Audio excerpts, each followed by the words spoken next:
आज के लेक्चर में हम लोग पढ़ेंगे वैद्युत बल रेखाएं, इलेक्ट्रिक लाइंस ऑफ फोर्सेस।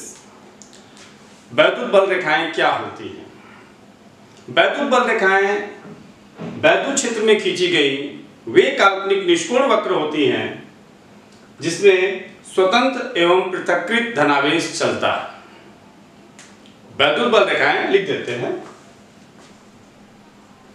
वैद्युत बल रेखाएं वैद्युत क्षेत्र में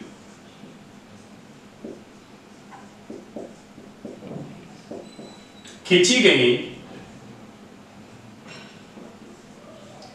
वे काल्पनिक निष्कोण वक्र हैं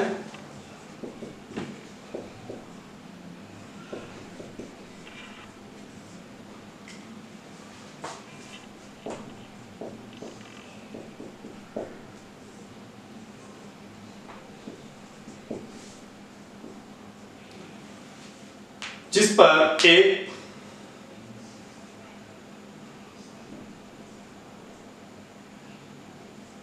जिसमें एक स्वतंत्र व पृथक्कृत धनावेश गति करता है या चलता है। पृथक्कृत यानी आइसोलेटेड। वैद्युत बल रेखाएं वैद्युत क्षेत्र में खींची गई वे काल्पनिक निष्कोण वक्र है जिसमें एक स्वतंत्र व पृथक्कृत धनावेश चलता है। जैसे जैसे आगे पढ़ेंगे तो वैद्युत बल रेखाएं के बारे में और आपको जानकारी मिलती जाएगी। अब हम लोग पढ़ेंगे वैद्युत बल रेखाओं के गुण, properties of electric lines of forces. तो इसके गुण 8-9 है जिसकी हम लोग चर्चा करेंगे। वैद्युत बल रेखा धन आवेश से आरंभ होती है और ऋण आवेश से समाप्त होती है। वैद्युत बल रेखाएं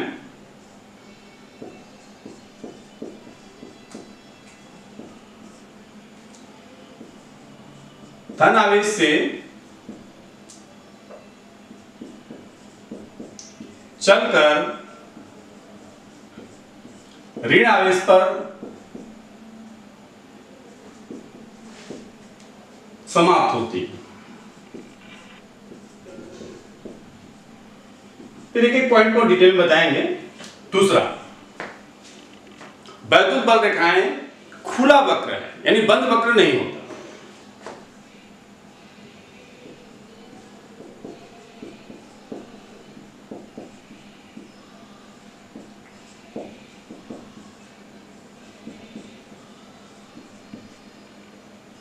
तीसरा, वैद्युत बल रेखा के किसी भी बिंदु पर खींची गई स्पर्शी उस बिंदु पर वैद्युत क्षेत्र की दिशा को प्रदर्शित करती है।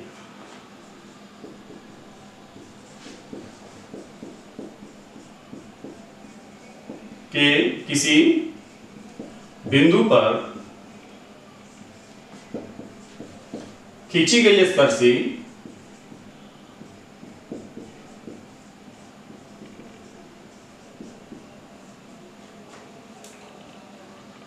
उस बिंदु पर वैद्युत क्षेत्र की दिशा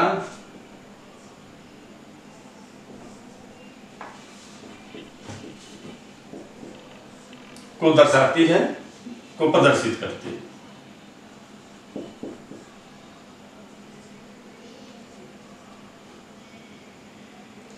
को प्रकट करती है।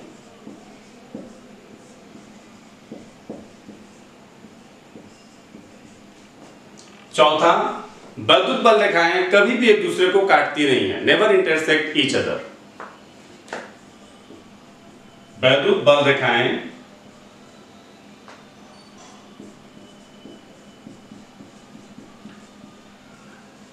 एक दूसरे को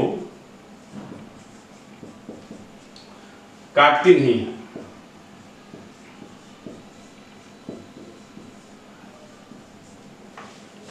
पांचवा, वैद्युत बल रेखा किसी चालक के पृष्ठ के अभिलंबवत होती है।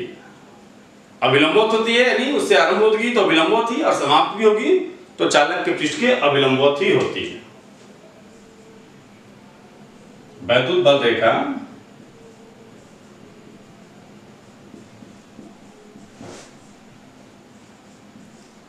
किसी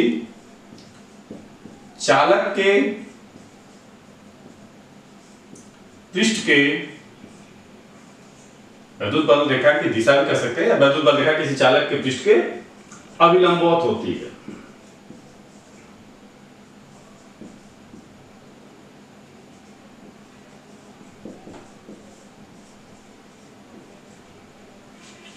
छठवां, किसी चालक से वैद्युत बल रेखाएं नहीं गुजरती हैं।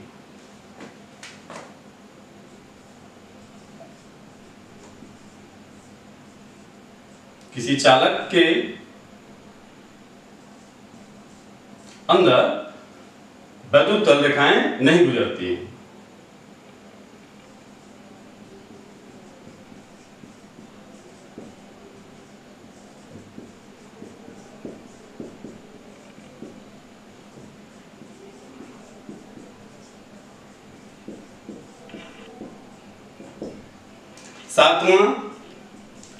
सातवां क्या है कि वैद्युत बल रेखाओं के बीच की दूरी जो होती है वो वैद्युत क्षेत्र की तीव्रता को प्रदर्शित करती है। जो रिलेटिव क्लोजनेस होता है between electric line of forces, वो क्या रिप्रेजेंट करता है? Strength of electric field. तो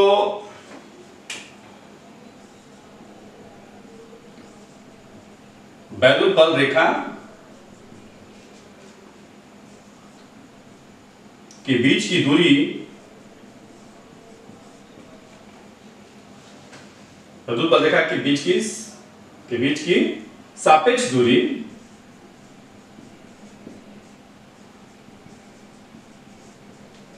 वैद्युत क्षेत्र की तीव्रता को प्रकट करती है।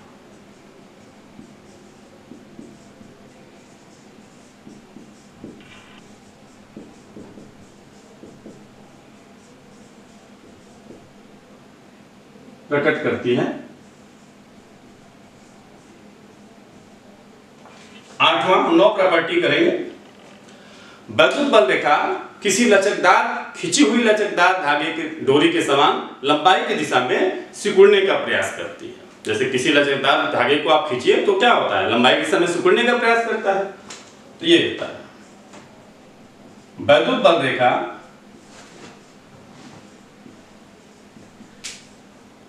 किसी खिंची हुई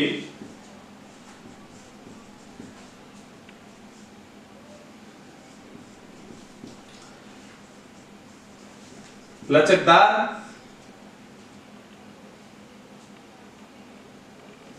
धागे के समान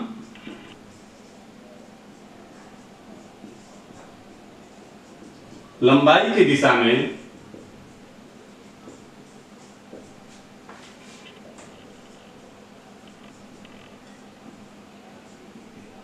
सिकुड़ने का प्रयास करता है।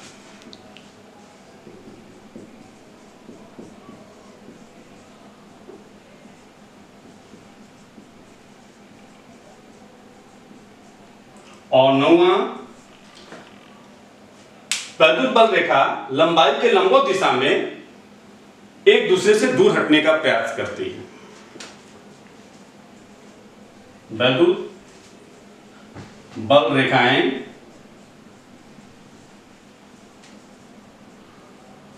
लंबाई के लंबवत दिशा में या लंब दिशा में एक दूसरे से दूर हटने का प्रयत्न करती है।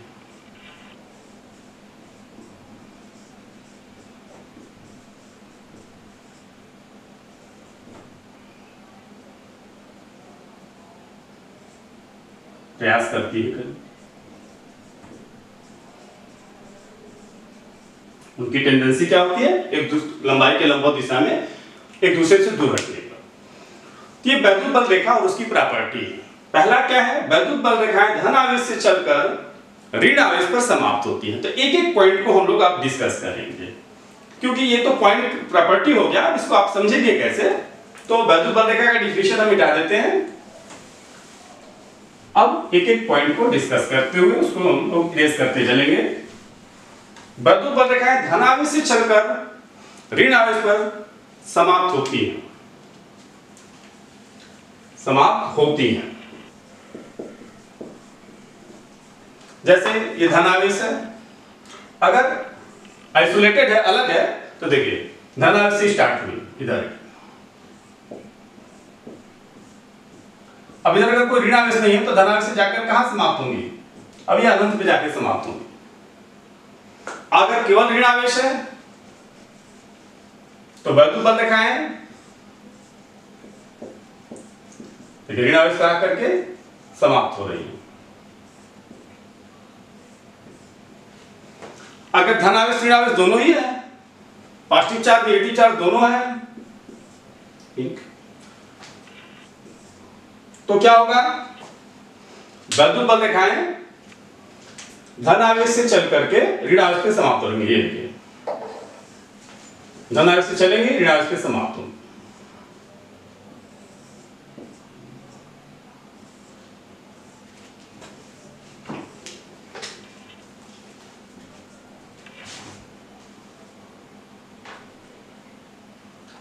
धन आवेश से दूर जाएंगे और ऋण आवेश की ओर, ठीक है। तो धन आवेश से चल करके ऋण आवेश पे समाप्त हो रही है। तो ये और भी, तो इसमें पहला प्रॉपर्टी ये है कि वैद्युत बल रेखाएं धन आवेश से चल करके ऋण आवेश पर समाप्त होती है, ठीक है। ये इसकी प्रॉपर्टी है, कभी भी धन आवेश से दूर निकलेंगे और ऋण आवेश की ओर। दूसरा प्रॉपर्टी क्या है, वैद्युत बल रेखाएं खुला वक्र, अर्थात वैद्युत बल रेखाएं बंद वक्र नहीं होती है, खुला वक्र है। क्या दूसरे तरीके से आप क्या कह सकते हैं कि वैद्युत बल रेखाएं बंद वक्र नहीं बनाती हैं। इसका क्या मतलब हुआ, देखिए जैसे धन आवेश से चल करके ऋण आवेश पे समाप्त हुई, तो ऋण आवेश बंद वक्र का मतलब क्या हुआ, वापस आ जाए, ऐसा नहीं होगा। ये खुला वक्र है, यानी धन आवेश से ऋण आवेश पे गया और ऋण आवेश पर धन आवेश, ऐसा नहीं हो सकता, बंद वक्र नहीं बन सकते। जिधर से गया है ये ऐसे हो सकता है, देखिए धन से ऋण की ओर, धन से ऋण और ऋण से धन वापस आकर के क्लोज नहीं हो सकता। तो बंद वक्र का बंद वक्र नहीं बनाती है, या फिर वैद्युत बल रेखाएं खुला वक्र है। ये दूसरी प्रॉपर्टी होगी। तीसरी प्रॉपर्टी क्या है, वैद्युत बल रेखा के किसी भी बिंदु पर खींची गई स्पर्शी या स्पर्श रेखा उस बिंदु पर वैद्युत क्षेत्र की दिशा को प्रकट करती है। जैसे ये वैद्युत बल रेखा आपने खींच दिया, तो इस बिंदु पर वैद्युत क्षेत्र की दिशा क्या होगी, जी इसमें टेंजेंट खींच दीजिए, स्पर्शी खींचने आता है ना, तो इस बिंदु पर वैद्युत क्षेत्र की तीव्रता ये होगी, इस बिंदु पर वैद्युत क्षेत्र की तीव्रता ये होगी, यहां पे ये होगी। तो जिस बिंदु पर वैद्युत क्षेत्र की तीव्रता की दिशा चाहिए उस बिंदु पर स्पर्शी खींच दीजिए। तो वैद्युत बल रेखा के किसी भी बिंदु पर खींची गई स्पर्शी उस बिंदु पर वैद्युत क्षेत्र की दिशा को प्रकट करती है। ये तीसरा प्रॉपर्टी है। चौथी प्रॉपर्टी क्या है, वैद्युत बल रेखाएं एक दूसरे को कभी काटती नहीं, नेवर इंटरसेक्ट ईच अदर। इसका क्या मतलब है, क्यों नहीं काटती हैं, ये क्वेश्चन पूछा जाता है एग्जाम में। वैद्युत बल रेखाओं के प्रॉपर्टी के आधार पर एग्जाम में क्वेश्चन आते हैं। तो एक क्वेश्चन ये अक्सर पूछे जाते हैं कि वैद्युत बल रेखाएं एक दूसरे को क्यों नहीं काटती। ये भी पूछा जाता है कि वैद्युत बल रेखाएं खुला वक्र है या बंद वक्र है, इसका क्या मतलब है। देखिए दो बल रेखाएं एक दूसरे को अगर किसी बिंदु पर काटेंगी तो एक ही बिंदु पर, देखिए इस बिंदु पर बिंदु P है मान लीजिए, तो उस P पर यहाँ पे टेंजेंट क्या हो जाएगा, इधर, इस वक्र का स्पर्शी इधर, टेंजेंट यानी स्पर्शी। इस वक्र के बिंदु P पर दोनों वक्र एक दूसरे को कहां काट रहे हैं, बिंदु P पर। तो इस वक्र के बिंदु P पर स्पर्शी की दिशा इधर हो गई और इस पर स्पर्शी की दिशा ये हो गई, यानी एक ही बिंदु पर वैद्युत क्षेत्र की दो दिशा हो गई, जो कि असंभव है। एक बिंदु पर वैद्युत क्षेत्र की दिशा निश्चित होगी, एक ही बिंदु पर दो वैद्युत क्षेत्र की दिशा को नहीं दर्शा सकता। तो इसलिए वैद्युत बल रेखाएं कभी एक दूसरे को नहीं काटती हैं, क्योंकि अगर वो काटेंगी तो एक ही बिंदु पर दो स्पर्शी खींचे जाएंगे और एक ही बिंदु पर वैद्युत बल रेखा की वैद्युत क्षेत्र की दो दिशा होगी, जो कि सब कभी संभव नहीं है। तो इस क्वेश्चन का यही आप जवाब देंगे एग्जाम में। फिर क्या है, वैद्युत बल रेखाएं कि किसी चालक के पृष्ठ की सदैव अभिलंबवत होती है। इसका क्या मतलब है? किसी चालक के पृष्ठ के, जैसे ये चालक है तो इससे इस तरह से भी कह सकते हैं कि अभिलंबवत आरंभ होती है और अभिलंबवत ही समाप्त होती है। अगर पॉजिटिव है तो चालक के पृष्ठ के अभिलंबवत, ये चालक कोई गोली चालक है, इस पर धन आवेश है, तो और अगर ऋण आवेश है तो क्या होगा, अभिलंबवत अंदर की ओर होंगी। ये भी पूछा जाता है कि क्यों चालक के पृष्ठ के सदैव अभिलंबवत ही क्यों होती हैं वैद्युत बल रेखा? क्योंकि अगर अभिलंबवत नहीं है, जैसे कोई गोली चालक है, कोई स्फेरिक है, तो वैद्युत बल रेखा अगर कोई चालक है, गोली चालक है, तो उसके पृष्ठ के सदैव अभिलंबवत क्यों होती है, इसको आपको समझने के लिए अगर मान लीजिए अभिलंबवत, जैसे ये कोई पृष्ठ है, एक सरफेस ले लेते हैं, ठीक है, इस पृष्ठ के अगर अभिलंबवत नहीं है, इसके अभिलंब से कोई कोण बना रहा है, कोई भी एंगल बना रहा है, ठीक है, तो क्या होगा, इसके दो घटक होंगे। देखिए,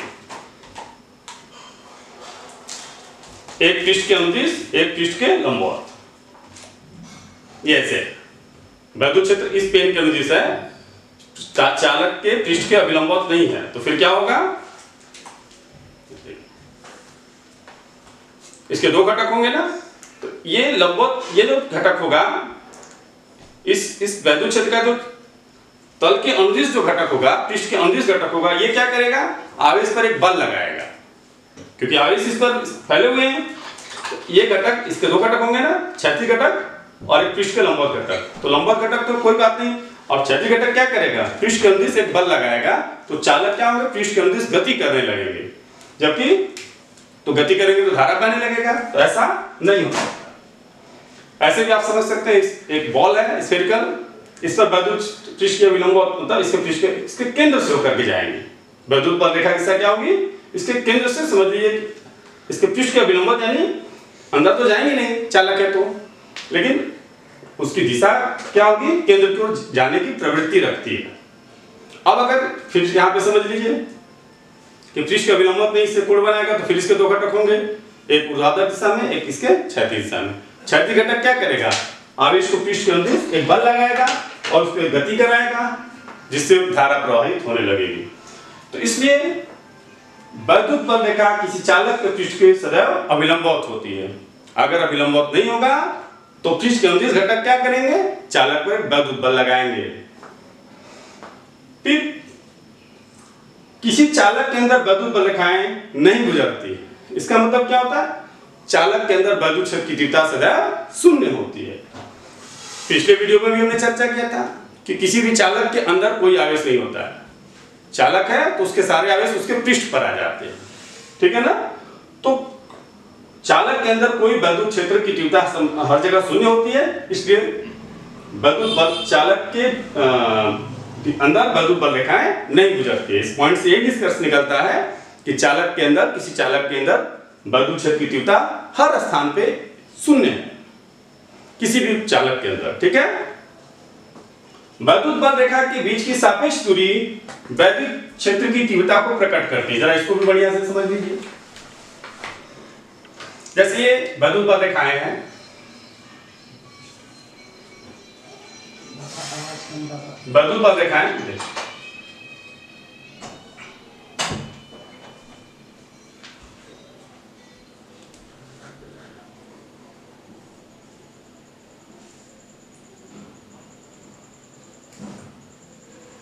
तो अब यहां पे देखिए रेखाएं पास पास हैं और यहां पे क्या है, दूर दूर है। तो जहां रेखाएं पास पास हैं वहां वैद्युत क्षेत्र की तीव्रता क्या होगी, अधिक होगी, और जहां रेखाएं दूर दूर है वहां वैद्युत क्षेत्र की तीव्रता कम होगी। ये प्रबल वैद्युत क्षेत्र है, ये निर्बल या दुर्बल वैद्युत क्षेत्र आप कह सकते हैं। वैद्युत बल रेखाओं के बीच की दूरी भी वैद्युत क्षेत्र की तीव्रता को प्रदर्शित करती है। यानी वैद्युत क्षेत्र की तीव्रता एक समान नहीं है, असमान है, और यहाँ अधिक है, यहाँ कम है। जहां बीच की दूरी बढ़ गई तो जब रेखाएं पास पास हो, इसमें तीन निष्कर्ष निकलते हैं इस पॉइंट से।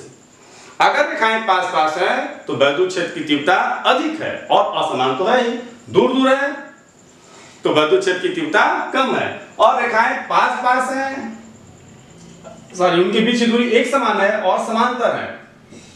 अगर कहीं वैद्युत बल रेखा, ध्यान दीजिएगा, बीच की दूरी एक समान है और वो रेखाएं समांतर है, तो यहां पर वैद्युत क्षेत्र की तीव्रता एक समान है। तो तीन बातें हैं, अगर जहां पास पास है वैद्युत बल रेखाएं, वहां वैद्युत क्षेत्र की तीव्रता प्रबल है। दूर दूर है वहां वैद्युत क्षेत्र की तीव्रता कम है। और जो रेखाएं एक समान दूरी पर और समांतर है, वहां हर जगह वैद्युत क्षेत्र की तीव्रता एक समान है। आठवां प्रॉपर्टी, वैद्युत बल रेखा किसी खिंची हुई लचकदार डोरी के समान लंबाई में सिकुड़ने का प्रयास करती है। क्यों? क्योंकि देखिए, जैसे एक धन आवेश है और एक ऋण आवेश है, दोनों एक दूसरे को आकर्षित करती हैं। वैद्युत बल रेखाएं कैसी होंगी? धन आवेश से चल करके ऋण आवेश पे समाप्त होंगी। फिर ये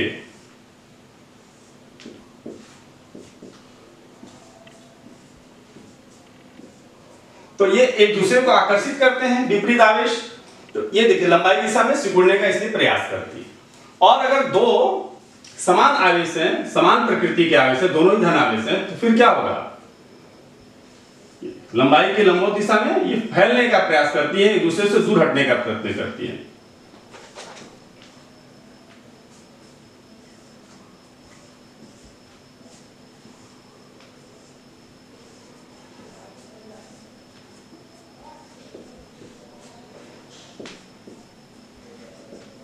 दोनों धन आवेश हैं, तो क्या हो रहा है?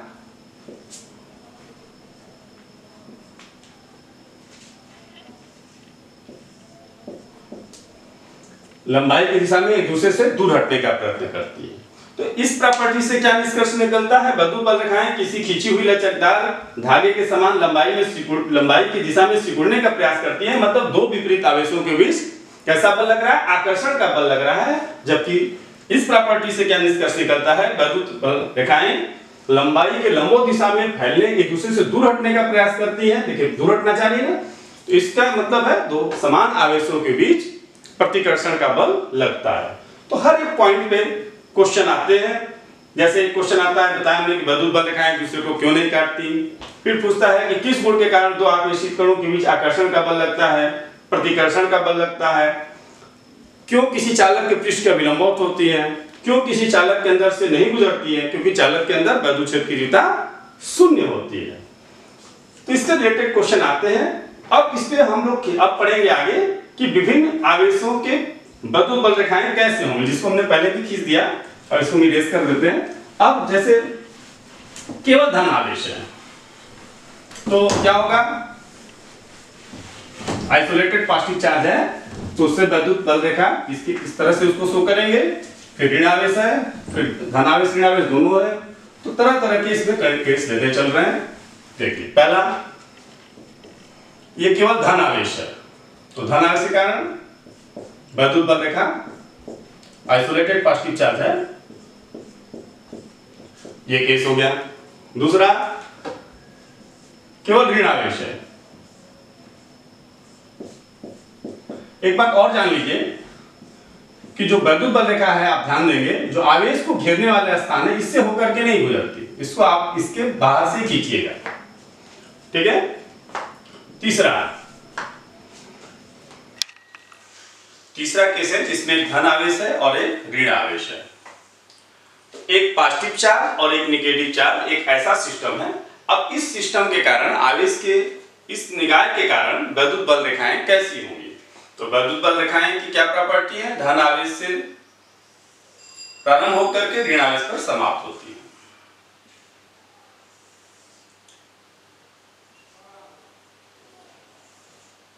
धन आवेश से प्रारंभ हुई, ऋण आवेश पे समाप्त हुई। यहां धन आवेश से दूर,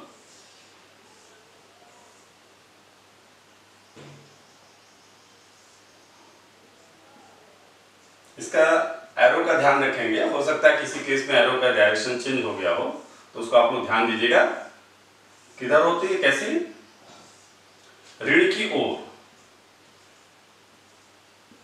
कभी जल्दी जल्दी में एरो का डायरेक्शन चेंज हो जाता है, तो आपको दिख रहा होगा बढ़िया से। देखिए धन से दूर और ऋण साइन के ऋण आवेश की ओर।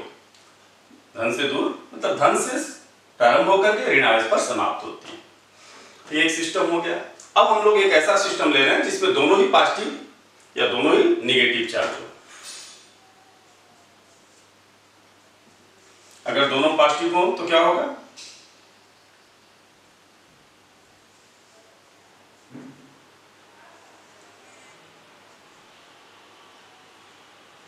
दोनों एक दूसरे को प्रतिकर्षित करती है ना, यानी वैद्युत बल रेखाएं लंबाई के लंबवत दिशा में क्या होंगी, दूर हटने का प्रयत्न करेंगे।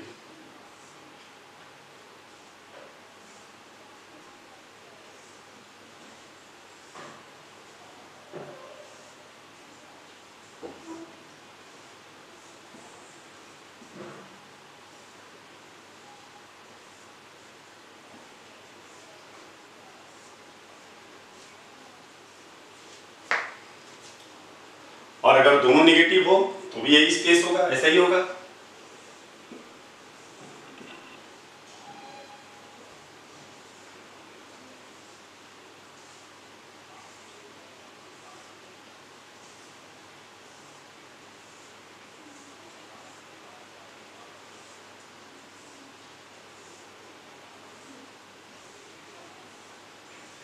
लेकिन वैद्युत बल रेखाएं ऋण आवेश है तो इसकी ओर आएंगे और वो किधर होगा, निगेटिव चार्ज की ओर हम लोग शो करेंगे।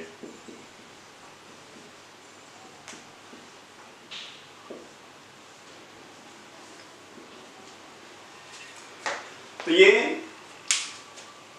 धन और ऋण केवल पॉजिटिव चार्ज, केवल निगेटिव चार्ज, पॉजिटिव निगेटिव, दोनों ही पॉजिटिव दोनों ही निगेटिव। एक और केस है जिसमें अगर वैद्युत क्षेत्र एक समान हो तो उसको कैसे, वैद्युत बल रेखाओं को कैसे शो करेंगे। वैद्युत बल रेखाएं क्या होंगी, सीधी होंगी, समांतर होंगी और उनके बीच की दूरी एक समान होगी। ये एक समान वैद्युत क्षेत्र की बल रेखाएं हैं। तो यहां 5 केस और इसको लेकर के 6 केस हो गए, जिसमें कि पूछता भी है कि अगर कोई आइसोलेटेड कोई विलगित धनावेश हो तो उसके कारण वैद्युत बल रेखा कैसी होगी, कोई विलगित ऋण आवेश हो तो उसके कारण वैद्युत बल रेखाएं, उसको आप बनाइए। एक एक नंबर के क्वेश्चन में अति लघु उत्तरीय में इस तरह के क्वेश्चन पूछे जाते हैं। या फिर धन और ऋण हो, दोनों धन हो, दोनों ऋण हो, या फिर एक समान वैद्युत क्षेत्र हो तो उनकी वैद्युत बल रेखाएं। तो अगर आप समझे रहेंगे तो आप बना लेंगे। एक चीज इसमें और आता है न्यूट्रल पॉइंट, उदासीन बिंदु। ये न्यूट्रल पॉइंट क्या होता है, जिस बिंदु पर परिणामी वैद्युत क्षेत्र की तीव्रता शून्य हो। जैसे 2 आवेश का निकाय है तो उसके किस बिंदु पर, उनको मिलाने वाली रेखा की किस बिंदु पर वैद्युत क्षेत्र की तीव्रता शून्य होगी। तो यहां 3-4 स्थितियां हैं, जरा इसको भी समझ लीजिए। जैसे अगर दोनों ही धन समान प्रकृति के आवेश हैं, लाइक चार्जेस हैं, सजातीय, और उनका परिमाण भी समान है, मैग्नीट्यूड भी सेम है, यानी परिमाण भी समान और प्रकृति भी समान। तो ऐसी स्थिति में जैसे मान लीजिए दोनों ही पॉजिटिव चार्ज है, एक स्थिति ले लिया और दोनों ही आवेश सेम है। एक स्थिति ले रहे हैं, दोनों ही पॉजिटिव है लेकिन दोनों के आवेश के परिमाण सेम नहीं है। और एक स्थिति ले रहे हैं, दोनों के न परिमाण सेम है न प्रकृति सेम। 3 स्थितियां हैं।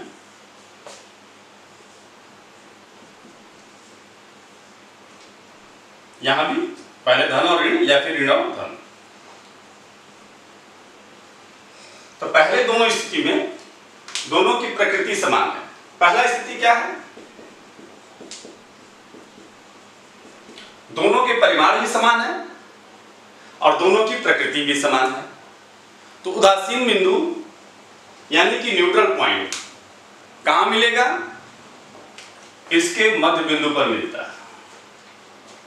ये क्यों होता है, क्योंकि हमने पहले बताया उदासीन बिंदु उस बिंदु पर प्राप्त होगा जहां नेट वैद्युत क्षेत्र की तीव्रता 0 होगी। और नेट वैद्युत क्षेत्र की तीव्रता शून्य कहाँ होगी? जहां दोनों आवेशों के कारण उत्पन्न वैद्युत क्षेत्र परिमाण में बराबर होंगी और दिशा में विपरीत। दो सदिश राशियों का परिणामी शून्य कहाँ होता है? जहां दोनों के परिमाण समान हो और दिशा विपरीत हो, equal in magnitude and opposite in direction. ये केस तो आप जानते होंगे। तो यहाँ पे वैद्युत क्षेत्र की तीव्रता शून्य कब होगी? जब E1 बराबर E2 होगा। अब मान लेते हैं यहां से यहां तक दूरी आ रहा है, ये दूरी आ रहा है, तो क्या होगा? 1/4πε0 Q/r², आवेश Q ही है। इसके कारण देखिए, इसके कारण उत्पन्न वैद्युत क्षेत्र की तीव्रता क्या होगी? धन आवेश के कारण बिंदु N पर E1 मान ले रहे हैं, वो इधर होगी ना, और इसके कारण जो E2 उत्पन्न हो रहा है वो इधर मान ले रहे हैं। मानने का मतलब ये दिशा अपने से नहीं मानते, दिशा का क्या होता है? धन से दूर जाते हुए होता है। तो इसके कारण E1 है और इसके कारण E2 है। तो E2 की दिशा क्या होगी? E1 की दिशा क्या होगी? इससे दूर जाते हुए। देखिए इधर है N पर, और E2 की दिशा जो इसके कारण उत्पन्न वैद्युत क्षेत्र हुआ है, उसके कारण उसकी दिशा क्या होगी? इससे दूर जाते हुए। तो इसकी दिशा E2 की दिशा इधर है और E1 की दिशा इधर है। तो दिशा तो दोनों विपरीत हो गए। अब वैद्युत क्षेत्र की तीव्रता बिंदु N पे शून्य कब होगी? जब दोनों परिमाण में बराबर होंगे। ये लीजिए, मान ले रही R1 है या R2 है, पहले मान लेना।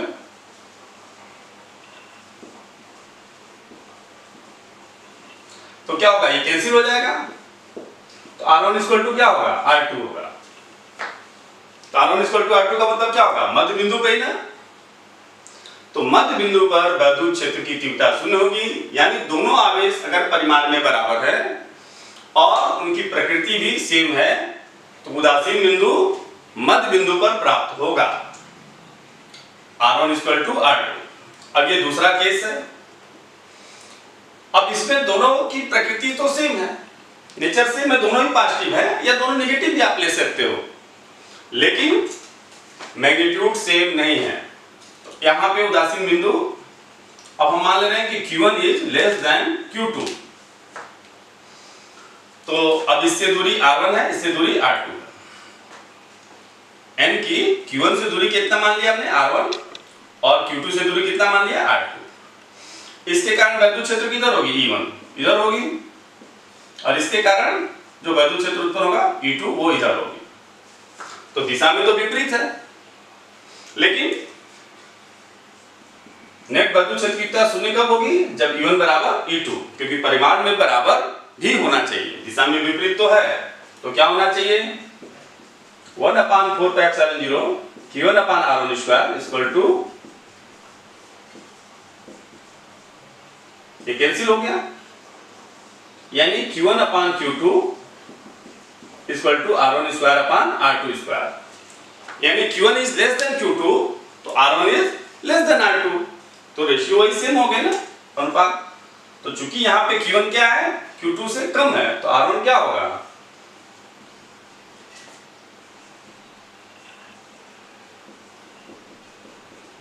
R2 से कम होगा। तो हम कह सकते हैं कि अगर दो आवेश जिनकी प्रकृति समान है परंतु परिमाण भिन्न है, उसके कारण उदासीन बिंदु कहां मिलेगा? उन दोनों आवेशों को मिलाने वाली रेखा के बीच में ही कहीं होगा, लेकिन ठीक मध्य बिंदु पर नहीं होगा। किधर होगा? उस आवेश के नजदीक होगा, निकट होगा, पास होगा, जिसका परिमाण कम है, जिसका मैग्नीट्यूड कम है। अच्छा, इस केस में अब दोनों की प्रकृति क्या है? विपरीत है। तो इस केस में, इस स्थिति में वैद्युत न्यूट्रल पॉइंट जो है इनके बीच में नहीं मिलेगी, इनके बीच में किसी भी बिंदु पर नहीं मिल सकती, या तो इसके दाईं ओर या इसके बाईं ओर। ऐसा क्यों? बीच में अब क्यों नहीं मिल सकती? अगर दोनों की प्रकृति समान है, दोनों आवेशों की प्रकृति समान है, यानी दोनों पॉजिटिव है या दोनों नेगेटिव है, तो उदासीन बिंदु उनको मिलाने वाली रेखा के कहीं बीच में ही होगा। लेकिन अगर दोनों की प्रकृति विपरीत है तो फिर बीच में नहीं होगा। कैसे नहीं होगा? मान लीजिए यहाँ बिंदु हम मान लेते हैं, हम क्यों नहीं होगा इसको आप समझिए। तो इसके कारण वैद्युत क्षेत्र की तीव्रता की दिशा क्या होगी? धन से दूर जाते हुए होगी, इधर हो गई। और इसके कारण ऋण की ओर होती है ना, तो E2 भी इधर ही हो गई। तो अब E1 और E2 एक ही दिशा में हो गया, तो फिर तो उनका परिणामी कभी जीरो हो नहीं सकता, ये तो संभव हो गया। तो इसलिए, और इस केस में भी आप देख लीजिए, मान लीजिए न्यूट्रल पॉइंट यहाँ मिल रहा है, तो इसके कारण वैद्युत क्षेत्र की तीव्रता किधर होगी, E1 इधर ही होगी क्योंकि ऋण की ओर, और इससे धन से दूर जाते हैं E2 भी इधर ही होगी। देखिए, तो E1 E2 दोनों सेम डायरेक्शन में है। इसका क्या मतलब है, कभी भी उनके बीच में किसी बिंदु पर वैद्युत क्षेत्र की तीव्रता शून्य नहीं हो सकती, असंभव है। अच्छा, अगर दोनों ऋण रहेंगे तो भी बीच में होगा, देख लीजिए, पहले आवेश सेम हो चाहे सेम नहीं हो, मान लीजिए N यहाँ, तो इसके कारण क्या होगा, ऋण आवेश है तो इधर होगा, इसके कारण इधर होगा,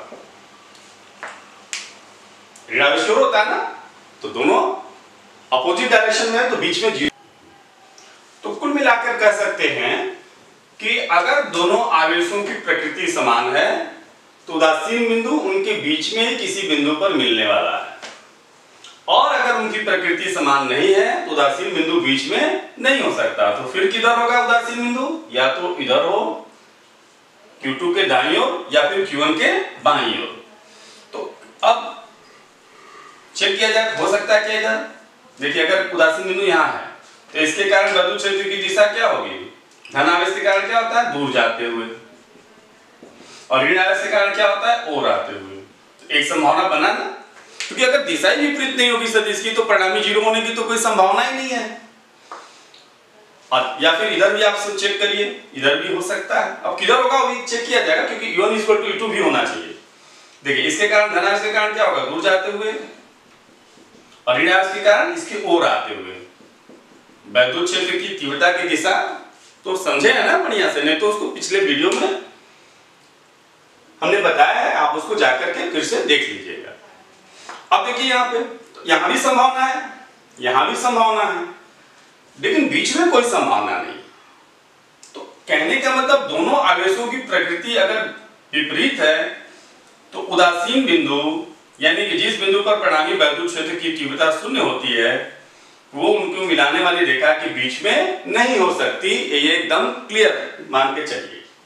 अब किधर होगी, फिर वही बात होगी कि जो आवेश, जिस आवेश का परिमाण कम होगा उसके नजदीक होगा। क्यों, क्योंकि वैद्युत क्षेत्र की तीव्रता शून्य कब होती है, जब E1 = E2, यानी Q1/Q2 = R1²/R2²। अगर Q1 Q2 से कम है तो R1 R2 से कम होगा, और अगर Q2 Q1 से कम है तो क्या होगा, R2 R1 से कम होगा। तो कहने का मतलब जो आवेश परिमाण में कम होगा उसके नजदीक होगा। मान लीजिए यहाँ केस है Q1 = Q2 है, तो फिर किधर होगा उदासीन बिंदु, Q1 के बाईं ओर कि Q2 के दाईं ओर, Q1 के बाईं ओर, क्योंकि इसके नजदीक होगा। भाई इधर तो होना ही नहीं है, इसके नजदीक होने का मतलब क्या है, जैसे यहाँ पे मान लीजिए उदासीन बिंदु है, ये दूरी R है और ये दूरी A है, तो N की Q1 से दूरी कितनी हो रही है, A, और Q2 से दूरी कितनी हो रही है, R+A। किसके नजदीक हुआ, A ज्यादा है कि R+A ज्यादा है, बताइए, R+A ज्यादा है ना, ऐसा तो नहीं A ज्यादा लग रहा है कुछ लोग को, तो A कम है, R+A ज्यादा है, A कम है तो उदासीन बिंदु इधर होगा। क्यों, क्योंकि इस केस में हमने क्या लिया है, Q1 > Q2, और अगर Q2 > Q1 हो, ये जैसा केस है, तो उदासीन बिंदु किधर होगा, Q2 के नजदीक होगा। Q2 इधर है तो उदासीन बिंदु इधर होगा। तो कुल मिलाकर के उदासीन बिंदु के बारे में आप ये जान लीजिए, उदासीन बिंदु होता क्या है, न्यूट्रल पॉइंट, जिस बिंदु पर परिणामी वैद्युत क्षेत्र की तीव्रता शून्य होती है। वो कहां प्राप्त होगी, अगर दोनों आवेश लाइक चार्जेज हैं, सजाती हैं, तो उनको मिलाने वाली रेखा के बीच में कहीं स्थित होगी। जैसे दोनों ऋण हो, दोनों धन हो, चाहे ये भी दोनों धन, चाहे उनका परिमाण बराबर हो या नहीं, और अगर उनकी प्रकृति विपरीत है, वो अनलाइक चार्जेस हैं, तो उस स्थिति में न्यूट्रल पॉइंट उनके मिलाने वाली रेखा के बीच में नहीं होगी। या तो एक दाएं साइड होगी या फिर बाएं साइड होगी। फिर उसमें अगर दोनों आवेश परिमाण में भी बराबर है और प्रकृति में भी बराबर है तो ठीक मध्य बिंदु पर, उदासीन बिंदु ठीक मध्य बिंदु पर होती है। और परिमाण में समान नहीं हो परंतु उनकी प्रकृति सेम हो, जैसा कि ये स्थिति है, तो भी बीच में कहीं होगा उदासीन बिंदु, लेकिन ठीक बीच में नहीं होगा। किसके नजदीक होगा? जो आवेश कम होगा। एक ही लॉजिक है, जो आवेश कम होता है उसके नजदीक होता है। यहां अब क्या है, दोनों की प्रकृति भी विपरीत है, परिमाण भी सेम नहीं है, तो बीच में तो होगा नहीं। तो किसके नजदीक होगा? जो आवेश कम होगा। यहाँ Q1 कम है तो इधर हो गया, यहाँ Q2 कम है तो Q2 के दाईं ओर या फिर Q1 के बाईं ओर। तो तीन स्थितियां होती हैं, या तो दोनों आवेशों को मिलाने वाली रेखा के बीच में कहीं होता है, या फिर Q2 के दाईं ओर Q1 के बाईं ओर। बीच में भी एकदम ठीक बीच में हो सकता है, जब दोनों, अगर जैसा हमने अभी थोड़ी देर पहले सिस्टम लिया था दो धन आवेश का, तो अगर दोनों पॉजिटिव आवेश एकदम सेम है तो क्या होगा? न्यूट्रल पॉइंट एकदम बीच में आप देखेंगे तो उसमें बीच में N बना होगा, बना लीजिएगा। नहीं बना होगा तो आप किताब वगैरह में देखेंगे, बुक्स में, तो उसमें बीच में N दिया रहेगा जरूर से, एकदम बीचों बीच दिया रहेगा।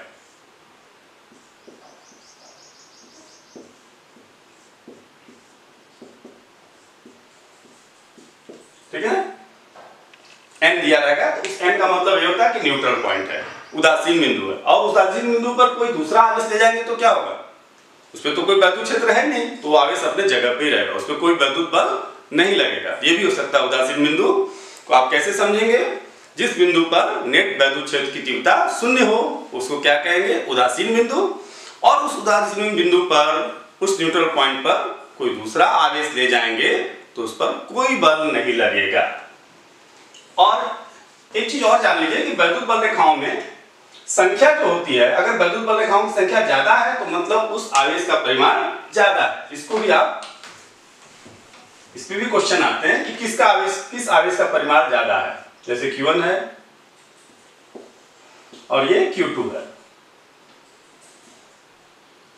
ठीक है, Q2 दोनों पॉजिटिव ले लेना, Q1 और ये Q2 दोनों पॉजिटिव है, लेकिन इससे देखिए वैद्युत बल रेखाओं की संख्या एक से ज्यादा ले रहे हैं।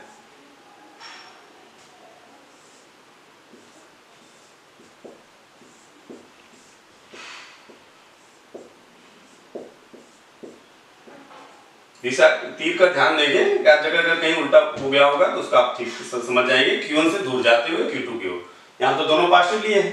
अब थोड़ा इधर रेखाओं की संख्या अगर हम ज्यादा बना दे रहे हैं, इधर ज्यादा लग रहा है ना, तो इसका मतलब Q1 का मैग्नीट्यूड ये लिखिए 1 2 3 4 5 6 7 8 9 10 1 2 3 4 5 6। तो यहाँ पे ज्यादा बल रेखाएं हैं तो इसकी तीव्रता, मतलब इसका परिमाण, Q1 का परिमाण Q2 से ज्यादा है। इससे भी एक सेंस निकलता है, जो क्वेश्चन आएंगे तो कभी कभी पूछता है, आप देखकर बताओ, वैद्युत बल रेखा दिया रहेगा, बना रहेगा, बताए पूछेगा कि बताओ किसका परिमाण ज्यादा है, Q1 की Q2, तो आप देख के गिन के बता सकते हैं ना। तो ये वैद्युत बल रेखाएं क्या होती हैं, उसकी प्रॉपर्टी क्या है, और उदासीन बिंदु की स्थिति में कैसे प्राप्त होती है न्यूट्रल पॉइंट, इन चीजों को हमने डिटेल में बताया। अब इस पर आधारित हम आपको कुछ क्वेश्चन लेंगे, क्वेश्चन लेकर के समझाने की कोशिश करते हैं, क्योंकि इसके एग्जाम में क्वेश्चन बहुत पूछे जाते हैं। तो आप आगे कुछ क्वेश्चन देखिए, ठीक है, इसको पहले ध्यान से देख लीजिए। हाँ, यहाँ हमने 3 क्वेश्चन लिया है, थोड़ा सा कॉम्प्लिकेटेड दिख रहा होगा। ये यहाँ से यहाँ तक एक क्वेश्चन है, फिर ये सेकंड क्वेश्चन है और ये थर्ड क्वेश्चन है। ये शायद एनसीईआरटी से हो, एनसीईआरटी के बुक में भी हो क्वेश्चन। ये क्या है, 5 वैद्युत बल रेखाओं को इलेक्ट्रिक लाइन ऑफ फोर्स को शो किया गया, पूछा है कौन सा संभव है, इसमें कौन से सही हो सकते हैं, कौन कौन से। तो देखिए पहला ये केस है, ये धनावेशित है एक पृष्ठ, ये सही नहीं हो सकता, ये वैद्युत बल रेखाओं को प्रकट नहीं कर सकता, क्योंकि वैद्युत बल रेखा की दिशा क्या होती है, सदैव पृष्ठ के अभिलंबवत होती है। यहाँ पे नहीं है ना, देख रहे हैं, यहाँ पे पृष्ठ के अभिलंबवत मतलब जिस बिंदु पर आपको एक स्पर्शी खींच दीजिए उस पर लंबवत करेगी, ऐसे होना चाहिए। हर बिंदु पर क्या होना चाहिए, लंबवत होना चाहिए। वैद्युत बल रेखाएं क्या होती है, पृष्ठ के अभिलंबवत होती है। सदैव, चाहे वो चालक हो चाहे कुचालक हो। अगर वैद्युत बल रेखाएं गुजर रही हैं तो फिर पृष्ठ के अविलंबवत होंगी। तो इसलिए यहां पे ये स्थिति ए जो है वैद्युत बल रेखा को नहीं प्रकट कर सकता। अब आइए स्थिति बी, ये भी सही नहीं है। क्यों नहीं सही है? देखिए धन आवेश है, दिख रहा होगा, ये ऋण आवेश है, ये धन आवेश है, ये भी धन आवेश है। तो धन आवेश से जाकर के ऋण आवेश पे समाप्त होती हैं, लेकिन ऋण आवेश से जाकर के धन आवेश पे समाप्त होती है, ऐसा नहीं होता। वैद्युत बल रेखा ऋण आवेश से नहीं आरंभ होती। देखिए यहाँ ऋण से शुरू होकर के धन पे समाप्त हुई है, या फिर धन से शुरू होकर के धन पे समाप्त हुई है। तो ये गलती है, गलत है, ये भी असंभव है। अब केस सी, ये दोनों धनावेश है, ये बिल्कुल सही है, दोनों धनावेश है, वैद्युत बल रेखाएं देख रहे हैं ना, दो धनावेश के कारण अभी भी हम लोग पढ़े हैं। डी भी सही नहीं हो सकती। क्यों नहीं सही हो सकती? इसके नहीं सही होने के दो कारण हैं। एक तो धन से जाकर के धन पे समाप्त हो रही है, लेकिन आप सबसे पहले दो वैद्युत बल रेखाएं कभी काटती नहीं, ये काट रही हैं, इसलिए बिना कुछ कहे ये गलत हो गया। ई, ये देखिए दो आवेशी चीजें हैं। अब ये वैद्युत बल रेखा है, ये भी असंभव है। क्यों? क्लोज्ड है। यहाँ पे देख रहे हैं वैद्युत बल रेखाओं बंद वक्र बनाई है, बंद वक्र तो होती नहीं, तो न ई सही है न डी। क्यों नहीं सही है ये? क्योंकि बंद वक्र बना रही है, बंद वक्र बनती नहीं वैद्युत बल रेखाओं में, काटती नहीं। धन से चल करके ऋण पे समाप्त होती है, यहाँ तो ऋण से चल के धन पे समाप्त हो रही है, यहाँ पृष्ठ का विलंबवत नहीं है। तो एक केस है सी जो कि सही है। अब दूसरा क्वेश्चन क्या है, इसको हम मिटा दें ताकि आपको दूसरा थोड़ा ठीक से दिखे। इसमें तीन आवेश हैं, तीनों समान है, हमने लिख दिया है।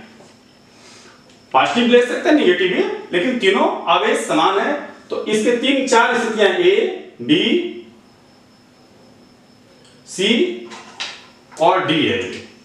ये डी है, बी दो बार लिखा गया, ए, बी, सी और डी। इसमें ये दोनों तो हो ही नहीं सकते, बी और डी। क्यों? बंद वक्र, क्लोज, देख रहे हैं ना, बी और डी तो पहले 50% ऑप्शन तो ऐसे ही गायब हो गया, बच गया इन दोनों में से कोई। ये भी नहीं हो सकती, क्योंकि अगर तीनों आवेश की प्रकृति एक समान है, मतलब तीनों धनात्मक है, तो धन आवेश से चल करके धन आवेश पे समाप्त नहीं होगी।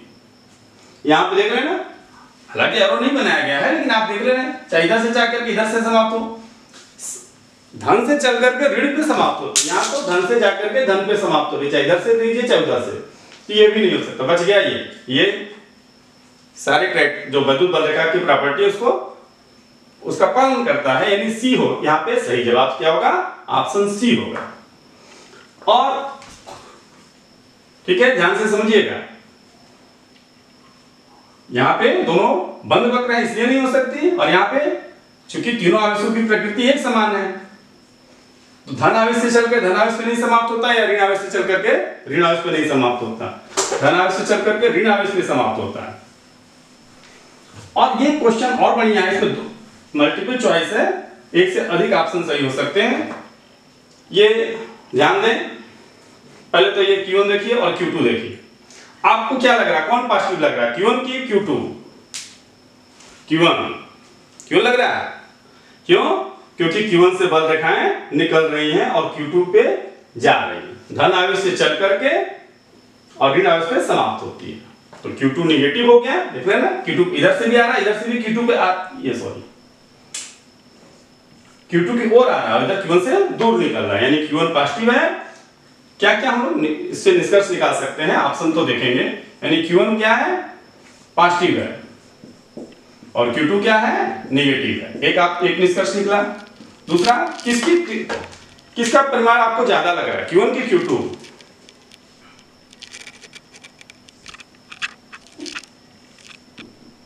Q1 का ज्यादा लग रहा है कि Q2 का? Q1 का। क्यों? Q1 से ज्यादा वैद्युत बल रेखाएं निकल रही है। देख लीजिए, गिन लीजिए, काउंट करिए, 1 2 3 4 5 6 7 8 9 10 11, यहाँ 1 2 3 4 5 6 7, इधर कम है इधर ज्यादा है, यानी Q1 का परिमाण क्या है?